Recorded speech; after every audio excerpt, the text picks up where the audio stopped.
गणनाथने गजमुखने जयतु गणनाथने त्रिजगवत् 2025-26. Every new academic year holds new challenges, new avenues to explore new opportunities to learn.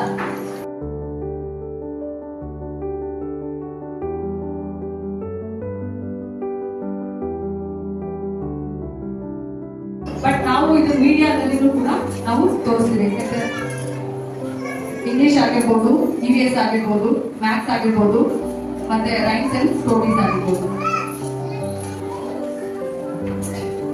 Stories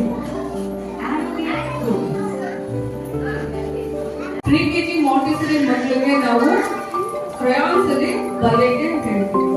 ಯಾಕಂದ್ರೆ ದಪ್ಪ ಇರುತ್ತೆ, pencil grip ಇವಾಗಲೇ ಬಂದಿರಲ್ಲ ಅಂತ ಹೇಳಿ ಅವ್ರಿಗೆ ಕ್ರಯಾನ್ಸ್ ಅಲ್ಲಿ ಬರೆಯಕ್ಕೆ ಹೇಳ್ತೀವಿ. ಸೊ LKG ಮತ್ತೆ UKG ಮಕ್ಕಳು ಕ್ರಯಾನ್ಸ್ ಪ್ಲಸ್ ಪೆನ್ಸಿಲ್, ಯಾಕಂದ್ರೆ ಅವ್ರಿಗೆ ಆಲ್ರೆಡಿ ಬರೆಯಕ್ಕೆ ಬಂದಿರುತ್ತೆ, ಲಾಸ್ಟ್ ಕ್ಲಾಸ್ ಅಲ್ಲೆಲ್ಲ ಕಲ್ತ್ಕೊಂಡಿರ್ತಾರೆ. Discussion with the class teacher are permitted after 2 p.m. Parents are expected not to disturb the class teacher during class hour for any discussion. So ನಾವು ನಮ್ಮ ಸೆಕ್ಯೂರಿಟಿಗೆ inform ಮಾಡಿರ್ತೀವಿ. After 2 o'clock ಆದ್ಮೇಲೆ ನೀವು ಮಕ್ಕಳನ್ನ ಕರ್ಕೊಂಡು ಹೋಗ್ಬೇಕಾದ್ರೆ ನೀವು ಟೀಚರ್ಸ್ ಹತ್ರ ಆಗಲಿ ಅಥವಾ ಚೆನ್ನಾಗಿ ಮೀಟ್ ಮಾಡೋದಾಗಿ ಮಾಡಿ ಏನು ವಿಷಯ ಇರುತ್ತೆ ತಿಳಿಸ್ಬೋದು.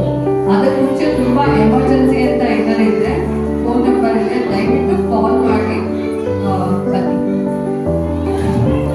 And she has got a good education compared when she was like last year ತುಂಬಾ ಚೆನ್ನಾಗಿ ಕಲ್ತಿದ್ದಾರೆ and teachers have ತುಂಬಾ ಸಪೋರ್ಟಿವ್ ಇದೆ.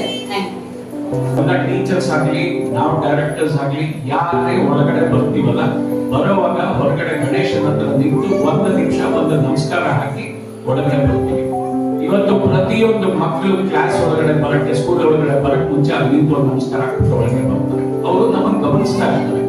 ನಾನು ಆ ಕೆಲಸ ಮಾಡ್ಬೇಕಂದ್ರೆ ಆ ಮಕ್ಕಳು ನಾಳೆ ಮಾಡೋದಿಲ್ಲ, ಗಣೇಶ ಇದಾನೆ ಅಂದ್ಕೊಂಡು ಹೋಗ್ತೇವೆ. ಆ ಒಂದು ಏನ ಬಾಂಡಿಂಗ್ ಇದೆಯಲ್ಲ, ಎಮೋಷನಲ್ ಬಾಂಡಿಂಗ್ ಇದೆಯಲ್ಲ, ಅದು ಅಲ್ಲಿಂದ ಶುರುವಾಗಬೇಕು. ಅಮ್ಮನಿಂದ ಮಗುಗೆ, ದೇವರಿಂದ ಮಗುಗೆ, ಇದೆಲ್ಲದನ್ನು ಅಲ್ಲಿಂದ ಶುರುವಾದಾಗ ಮಾತ್ರ ಆ ಮಕ್ಕಳಿಗೆ ಯಾವತ್ತೂ ದಾರಿ ತಗೊಳ್ತಾರೆ. ನಿಮ್ಗೆಲ್ಲ ಸಣ್ಣ ಸಣ್ಣ ಮಕ್ಕಳು, ಅದಕ್ಕೋಸ್ಕರ ಈ ಮಾತು ಹೇಳ್ತಾ ಇದ್ದೀವಿ. ಎಷ್ಟು ನಾವು ಎಮೋಷನಲಿ ಆ ಮಕ್ಕಳನ್ನ ನಾವು ನಮ್ಮೊಟ್ಟಿಗೆ ಹಿಡಿದಿಟ್ಕೊಳ್ತೀವಿ. ಅಮ್ಮಗೊಂದು ಸಣ್ಣ ನೋವಾದಾಗ ಅಥವಾ ಅಮ್ಮಗೊಂದು ಸಣ್ಣ ಬೇಜಾರಾದಾಗ ಆ ಮಗು ಅದಕ್ಕೆ ರೆಸ್ಪಾಂಡ್ ಮಾಡಬೇಕು. ಅದು ಆ ಮಗುಗೆ ಫೀಲ್ ಆಗ್ಬೇಕು, ಅಯ್ಯೋ ಅಮ್ಮಂಗೆ ಇವತ್ತು ಬೇಜಾರಾಗಿದೆ, ನಾನ್ ತೊಂದರೆ ಕೊಡಬಾರ್ದು, ಅಮ್ಮಗೇನೋ ನೋವಾಗಿದೆ, ಇವತ್ತು ನಾನು ಹೆಚ್ಚಿಗೆ ತಲೆ ತಿನ್ಬಾರ್ದು ಅನ್ನೋ ಭಾವನೆ ಆ ಮಕ್ಕಳಲ್ಲಿ ಬೆಳೆದ್ಬಿಟ್ರೆ ಆ ಮಕ್ಕಳು